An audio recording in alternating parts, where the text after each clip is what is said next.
Assalamualaikum warahmatullahi wabarakatuh. Di sini saya akan menjelaskan materi yang berjudul Quality Cost and Produktivitas ataupun biaya kualitas dan biaya produktivitas. Kualitas. Kualitas dapat diartikan berbeda dengan antara satu dengan orang yang lainnya. Biasanya kualitas dapat dilihat dari dua faktor utamanya. Yang pertama yaitu memuaskan harapan konsumen yang berkaitan dengan atribut-atribut harapan konsumen.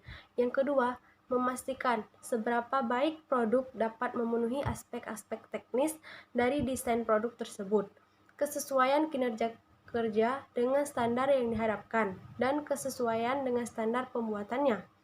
Pengukuran dan pelaporan biaya kualitas. Perusahaan harus melakukan pengukuran dan pelaporan terhadap biaya kualitas agar dapat menjaga produk yang dihasilkan tetap berkualitas tinggi. Dengan adanya pelaporan biaya kualitas yang teratur secara akurat, maka akan diketahui apakah upaya-upaya peningkatan kualitas yang telah dijalankan sesuai dengan tujuan perusahaan ataupun tidak, yaitu menghasilkan produk berkualitas tinggi dan pengurangan biaya produksinya. Yang pertama, biaya pencegahan, yaitu biaya yang terjadi karena adanya usaha untuk mencegah terjadinya kegagalan dalam menjalankan aktivitas peningkatan biaya. Biaya pencegahan diharapkan akan menghasilkan penurunan biaya kegagalan. Dan yang kedua, biaya penilaian.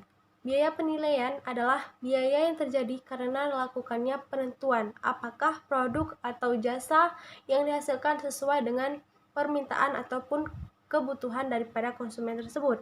Dan yang ketiga, biaya kegagalan internal, yaitu biaya yang terjadi pada saat produk dan jasa yang dihasilkan tidak sesuai dengan permintaan ataupun kebutuhan konsumen.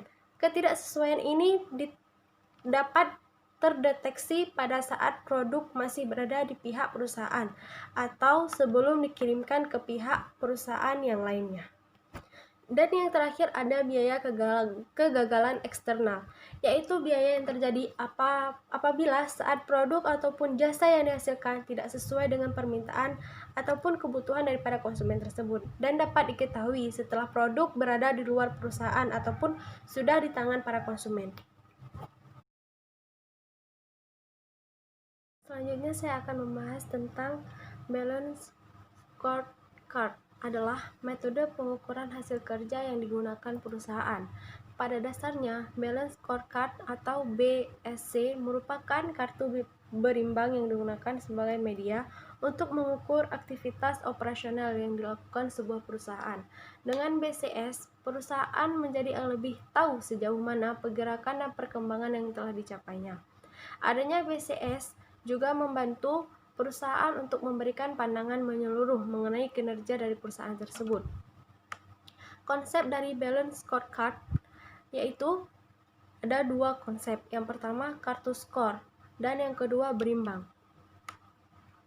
Kartu skor digunakan untuk mencatat skor hasil kinerja eksekutif. Melalui kartu skor dapat mewujudkan eksekutif di masa depan dibandingkan dengan hasil kinerja sesungguhnya.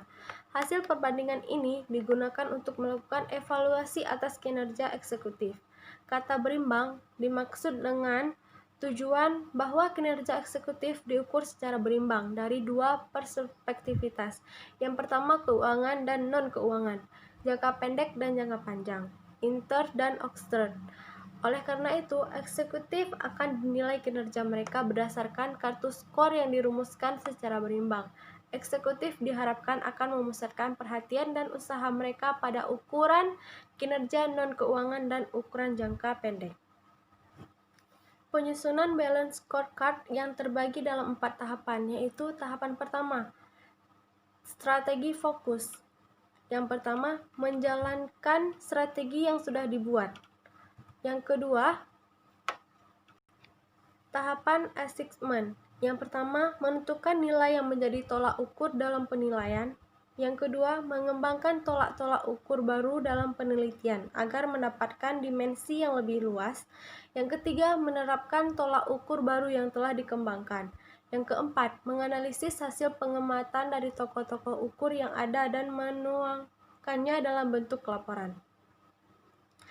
Yang ketiga ada tahapan change planning dan implementation. Yang pertama, hasil analisis yang didapat sebelumnya akan dapat digunakan untuk menghasilkan rencana perbaikan bagi kinerja seluruh bagian perusahaan.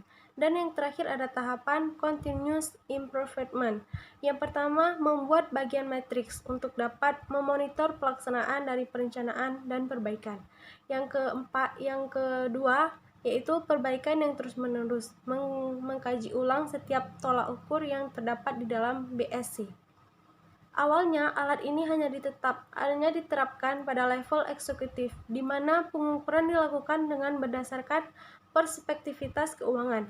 Namun, penerapan ini berkembang menjadi 4 sudut pandang, yaitu keuangan, bisnis internal, pelenggaraan, serta pembelajaran dan pertumbuhannya. Sekian pembahasan dari saya, lebih dan kurang saya mohon maaf. Saya akhiri. Assalamualaikum warahmatullahi wabarakatuh.